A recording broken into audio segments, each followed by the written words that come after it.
નમસ્કાર વિદ્યાર્થી મિત્રો, હું છું સંદીપ સર. તો આજે આપણે જોઈશું કે કોઈ વિદ્યાર્થીએ જુલાઈની એક્ઝામમાં ખરેખર પાસ થવું હોય તો કેવી રીતે પાસ થઈ શકાય છે. તો ખાસ કરીને જુલાઈમાં જે વિદ્યાર્થીઓ માર્ચમાં બે વિષયમાં ફેલ થયેલા હોય તે વિદ્યાર્થીઓ એક્ઝામ આપી શકે છે.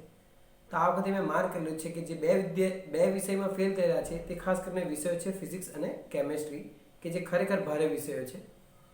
ને ઘણા વિદ્યાર્થીઓ 3 વિષયમાં ફેલ થયેલા છે, તે હવે માર્ચમાં જ પરીક્ષા આપી શકશે. તો ભૌતિક વિજ્ઞાનના વિષયમાં કે જે મારો વિષય છે તેમાં હું કહી શકું છું કે જો પાસ થવું હોય તો કઈ રીતે પાસ થઈ શકાય, કે એના માટે શું કરવું જોઈએ, કે શું મેન્ટાલિટી બનાવી શકાય છે કે જેનાથી પાસ થઈ શકો છો. તો પહેલી વાત છે કે ઘણા બધા વિદ્યાર્થીઓ મને યુટ્યુબ પર પણ કમેન્ટમાં પૂછે છે કે શું સર મારો 60+ કે 70+ સ્કોર આવી શકે છે.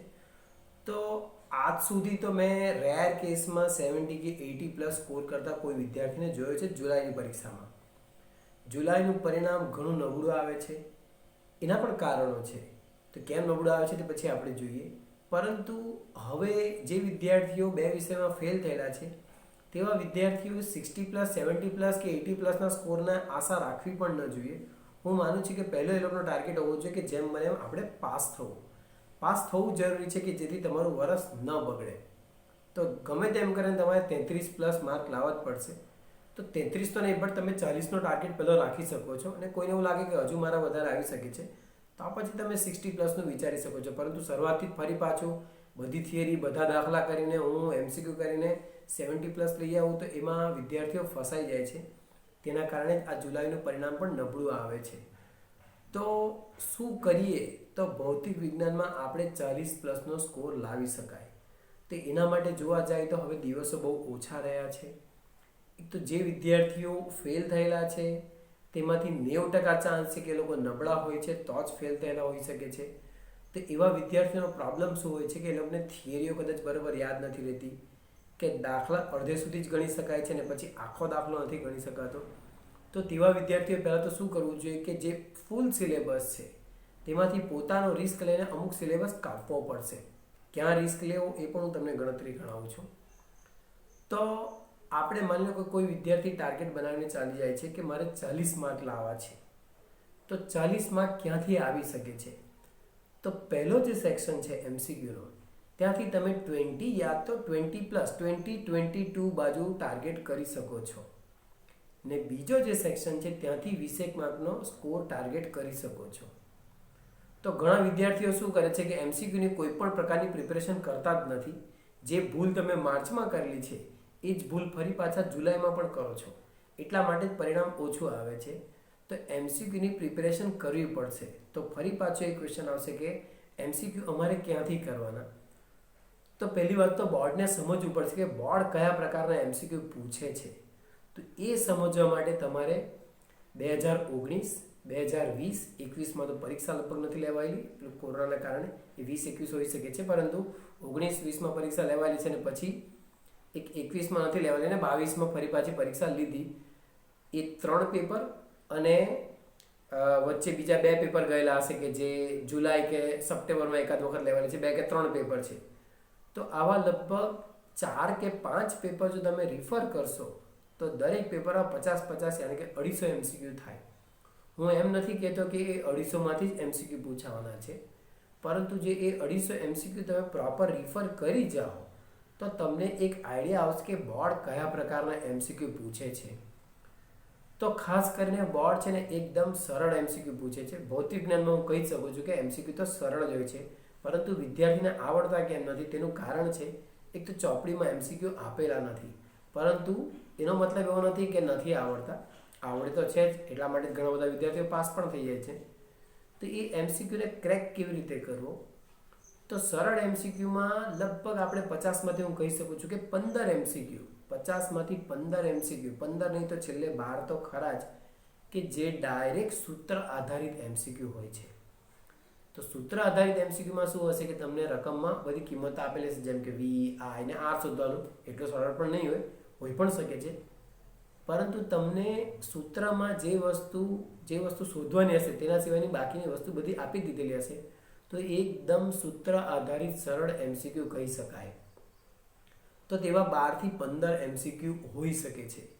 ત્યાર પછી અમુક એકદમ થિયોરેટિકલ એકદમ સહેલા એમસીક્યુ હોય છે. તો એવા એમસીક્યુ 4 કે 5 હોઈ શકે છે કે જે એકદમ સહેલા હોઈ શકે છે. તો મારી ગણતરીએ એ આંકડો 19 થી 20ની નજીક પહોંચી જાય છે. તો જો તમે બધા ચેપ્ટરના બરોબર સૂત્ર કરી જાઓ અને થિયરી જો વાંચેલી હોય તો તમારા આ 19-20 એમસીક્યુ સાચા પડવાની સંભાવના ઘણી વધી જાય છે. તો કોઈને એમ થાય કે આ તો 19 જ થયા બાકીના, તો બાકીના 30 એમસીક્યુ આપણે છોડી નથી દેવાના, કારણ કે એમાં નેગેટિવ માર્કિંગ પણ નથી. તો નેગેટિવ માર્કિંગ નથી તો તમે 30 એમસીક્યુ ટીક કરી બી દો તો એટલી તો ખરાબ કોઈની પણ કિસ્મત નહીં હોય કે 30 ખોટા પડશે. 30માંથી 5 કે 7 સંભાવના મુજબ જોવા જાય તો 1/4 7 જેવા એમસીક્યુ સાચા પડી શકે છે. પરંતુ ઘણા વિદ્યાર્થીઓ શું કરે છે કે 50-50 એમસીક્યુ ટીક કરે છે. એટલે ફરી પાછા મેં આગલા વિડીયોમાં પણ કહેલું છે કે તમારા 12 કે 13 જ માર્ક આવે, અને 12 કે 13 માર્ક જો તમારા આવશે તો 99% વિદ્યાર્થી ફેલ જ થઈ જાય છે. તમારે પાસ થવું હોય તો એમસીક્યુમાં 20+ સ્કોર કરવો જ પડશે, તો જ તમે નીકળી શકો છો. તો આ પ્રમાણે જો કરો તમે, સૂત્ર બધા ચેપ્ટરના કરી જાઓ બરોબર. એના પણ મેં વિડીયો બનાવેલા છે, આગલા વિડીયો માર્ચ 2022 માટે, તે તમે એમસીક્યુની ડિટેલ્સ માટેના વિડીયો જોઈ શકો છો. ત્યાંથી તમે લખી પણ શકો છો અને એને નોટ્સ બનાવી શકો છો. ઘણા વિદ્યાર્થીઓ મારી પાસે નોટ્સ માંગે છે, પણ મારી પાસે મારું રાઇટિંગ પણ બહુ રફ છે, એટલે મારી પાસે એવી નોટ્સ પણ નથી. તે વિડીયો જોઈને તમે તમારી એક નોટ બનાવી શકો છો, એમાં કંઈ બહુ ટાઈમ નહીં જાય તમારો. તો આ થઈ પહેલા સેક્શનની વાત કે જો તમે સૂત્ર કરી જાઓ અને થિયોરેટિકલ થોડા કન્સેપ્ટ ક્લિયર હશે તો માર્ક્સ આવી શકે છે. બીજી વાત કે એમસીક્યુ કયા ચેપ્ટરના બરોબર કરી જવા. તો જે ચેપ્ટર નાના છે, ઘણા વિદ્યાર્થી શું કરે છે મોટા ચેપ્ટર કરી જાય છે અને નાના ચેપ્ટર છોડી જાય છે. તો નાના ચેપ્ટર પહેલાં કરી જવા, કારણ કે નાના ચેપ્ટર ખરેખર નાના હશે, કન્સેપ્ટ પણ ઓછા હશે ને તેમાંથી 3 એમસીક્યુ પૂછાય. તો તેવા ચેપ્ટર જોવા જઈએ તો chapter number 5, chapter number 8, chapter 11, chapter 12 ને છેલ્લું ચેપ્ટર હું કહી શકું છું સેમિકન્ડક્ટરનું, કારણ કે એમાં સૂત્રો નથી. ને એ જ એક ચેપ્ટર એવું છે કે જેમાં બુકની પાછળ 4 કે 5 એમસીક્યુ આપેલા પણ છે ને ઘણી વખત એમાંથી 3 એમસીક્યુ પૂછાયેલા પણ છે. તો એવા 3 કે 4 એમસીક્યુ જો ડાયરેક્ટ પૂછાઈ જાય તો તમને બોનસ મળી શકે છે, તમે આરામથી ક્લિયર કરી શકો છો. તો આ વાત થઈ એમસીક્યુની. સેકન્ડ પાર્ટ જોવા જાય તો સેકન્ડ પાર્ટમાંથી 20 માર્ક કેવી રીતે લઈ શકાય, આ મહત્વનો મુદ્દો થાય છે. કારણ કે ઘણા વિદ્યાર્થીઓ 4 માર્ક પર આશા રાખીને બેસી જાય છે. એક વસ્તુ યાદ રાખજો, તમે જુલાઈની પરીક્ષા આપો છો તો 4 માર્કની થિયરીઓ ઘણી ભારે છે. આપણને ખબર છે કે ફિક્સ થિયરી 4 માર્કની ક્યાંથી પૂછાય છે, તો એક તો 7મું ચેપ્ટર છે, એક તો 9મું ચેપ્ટર છે. જે કોઈ પણ વિદ્યાર્થી બાયોલોજીવાળા હશે એને આ જ 2 ચેપ્ટરની થિયરી ભારે લાગતી હશે, તો એવા વિદ્યાર્થીઓ આવી થિયરી છોડી જાય છે. પરંતુ હવે જોવા જાય તો તમારે એ 2 ચેપ્ટરની થિયરી પણ તૈયાર કરવી પડશે. કોઈ પણ એક ચેપ્ટરને તમે કદાચ સ્કીપ કરી શકો છો, રિસ્ક લઈ શકો છો, યા તો 7મું યા તો 9મું. એવું નહીં કરું કે અડધી થિયરી આની કરવી, અડધી થિયરી પેલાની કરવી. તો જે તમે છોડેલી છે તે જ પૂછાઈ જશે, બંને થિયરી તો ફસાઈ શકો છો. તો બેટર છે રિસ્ક લઈને યા તો કોઈ પણ એક ચેપ્ટર છોડી દેવું, યા તો 7મું યા તો 9મું. 7મા ચેપ્ટરની થિયરી કરવામાં ફાયદો થઈ શકે છે, કારણ કે 7મા ચેપ્ટરમાં એવા દાખલા નથી 4 માર્કના, તો 7મા ચેપ્ટરમાંથી 4 માર્કની થિયરી જ આવી શકે છે. 9મા ચેપ્ટરમાંથી થિયરી યા તો દાખલા આવી શકે છે. એનું કારણ છે કે એમાં એવા દાખલા છે 4 માર્કના કે જે પૂછાઈ શકે છે. તો રિસ્ક લેવો તમારી ઉપર છે. હું માનું છું ત્યાં સુધી 9મા ચેપ્ટરની થિયરી દાખલા છોડી શકો છો 4 માર્કમાં, પણ 7મા ચેપ્ટરની થિયરી કરી જશો તો ફાયદો થશે. એમાંથી ભારી થિયરીઓ તો એક ક્યુ ફેક્ટર છે ને એક પેલું વૈશ્લેષિક ઉકેલ છે. તો એ થોડું ડિફિકલ્ટ છે, પરંતુ 2-4 વખત લખીને કરશો તો આવડી શકે છે.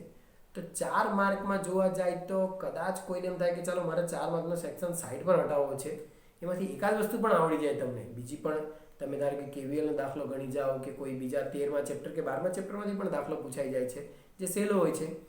તો એક 4 માર્કનું કદાચ તમને આવડી જાય 4 વસ્તુમાંથી. આ વખતે જનરલ ઓપ્શન આવશે કે નહીં આવશે કોઈને ખબર નથી. આવી જાય તો બોનસ છે, નહીં આવે તો કોઈ વાંધો નથી.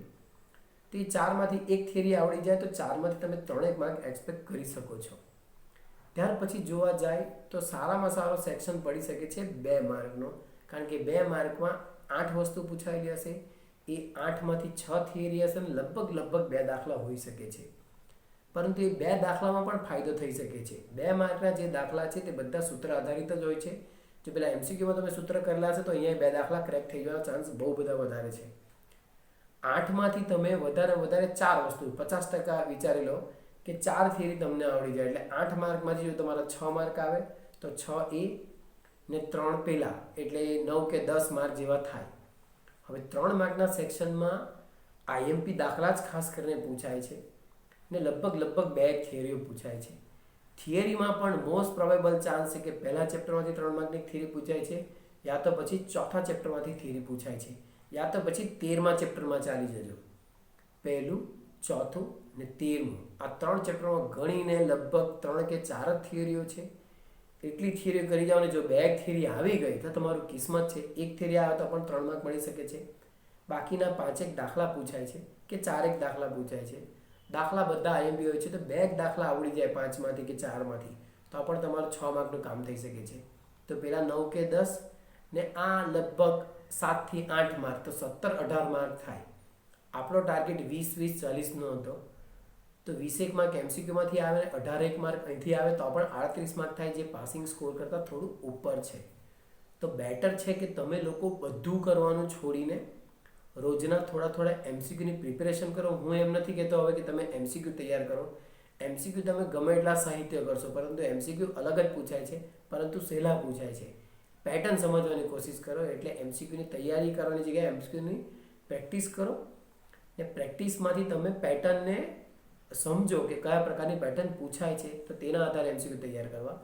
સેકન્ડ પાર્ટમાં 2 માર્કની થિયરી પર ફોકસ વધારે કરજો. 3 માર્કના આઈએમપી દાખલા કરી શકો છો. 4 માર્કના કોઈને રિસ્ક લાગે કે ભાઈ આ યાદ રાખવાને લીધે મારે બહુ બધું ભૂલી જવાય છે તેવું છે તો 4 માર્કમાં એકદમ ઓછી થિયરી કરીને જાઓ. યા તો પછી 4 માર્કમાં એકાદ દાખલો કે 2 દાખલા પૂછાઈ જાય છે તો 4 માર્કના આખી ચોપડીમાં ઓછા દાખલા છે તો એવા દાખલા કરી જવા. ઘણા વિદ્યાર્થીઓ મને એ પણ પૂછે છે કે શું વધારાનું સ્વાધ્યાયમાંથી પૂછી શકે છે? તો પૂછી તો કંઈ પણ શકે છે, પરંતુ જુલાઈમાં હું વિદ્યાર્થીઓને ના જ પાડું છું કે વધારાનો સ્વાધ્યાય કરવાની જરૂર નથી, કારણ કે તેના દાખલાઓ ઘણા ભારી છે. તો એ એક ભારી દાખલો કરવાની જગ્યાએ તમે બીજા 6 સહેલા દાખલા કરી લો તો ફાયદામાં રહેશો. કારણ કે પેલો એક પૂછાશે એની કોઈ ગેરંટી નથી, પરંતુ આ 6 કરેલા છે એમાંથી એકાદ આવી જાય તેની સંભાવના વધારે છે. તો બેટર છે કે પ્લીઝ સ્કોર કરવાની આશા છોડી દો 60-70નો. પહેલાં તો તમે 40નો કે 33+ સ્કોર કરવાનો વિચારી લો તો તમે આરામથી પાસ થઈ શકો છો. આવી જ વસ્તુ તમે કેમેસ્ટ્રી યા તો કોઈ બીજો વિષય હોય તેમાં પણ કરી શકો છો. તો હું આશા રાખીશ કે કદાચ આ વિડીયો તમને કામ લાગ્યો હોય. આભાર.